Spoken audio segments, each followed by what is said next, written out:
ওখানে ছিল একটা অজগর সাপ। তো যায় আর এইদিকে বড় বড় অজগর সাপ আছে।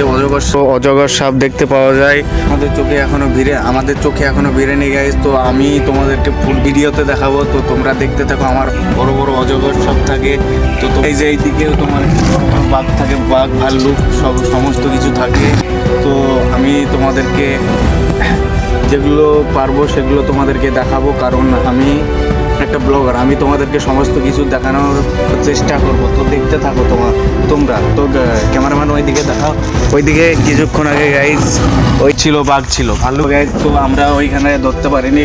আমার ক্যামেরাম্যান মানে বাসে উঠে পড়েছিলাম। তো দেখাও গাইজ আমরা কোন বাসে, আমরা ওই মগডালে উঠে গিয়েছিলাম গাইজ। তো মগডালে উঠে গিয়েছিলাম। তো ভাল্লুক আর নেই। আর ওইদিকে অজগর সাপটা দেখাও। ওইদিকে দেখা গিয়েছে। জলহস্তিও তোমাদেরকে দেখাবো। তো গাইজ ওইখানে জলহস্তি ছিল। তো আমরা জলহস্তিও দেখলাম, সব কিছু দেখলাম। আর এদিকে তামান কুমির ছিল চারিকোল দিয়ে। তো আমাদেরকে দেখে নেমে গেল কুমিরগুলো। তো হ্যাঁ গাইজ, কেউ স্কিপ করবেন না ভিডিওটি, আমাকে ফলো করতে থাকুন গাইজ। দেখুন পালিয়ে গেল। হাই গাইজ, ওইখানে ছিল একটা অজগর সাপ। তো অজগর সাপটা পালিয়ে গেল। আমরা কি করবো, আমরাও এখান থেকে পালিয়ে যাই, না হলে তখন দেখা গেলো আমাদের পায়ে ছোট ছোট ধাপ। আমরা চলুন তাড়াতাড়ি আর আমার ক্যামেরাম্যান কি দেখলে একটু কুমির দেখলাম, জলহস্তি দেখলাম, হ্যাঁ তারপর বাঘ দেখলাম, ভাল্লুক দেখলাম, তারপরে যখন কুমির দেখলাম, হ্যাঁ গাইজ ওইখানে কুমির, জলহস্তি দেখলাম। আপনারা দেখতেন অজগর সাপ দেখলাম।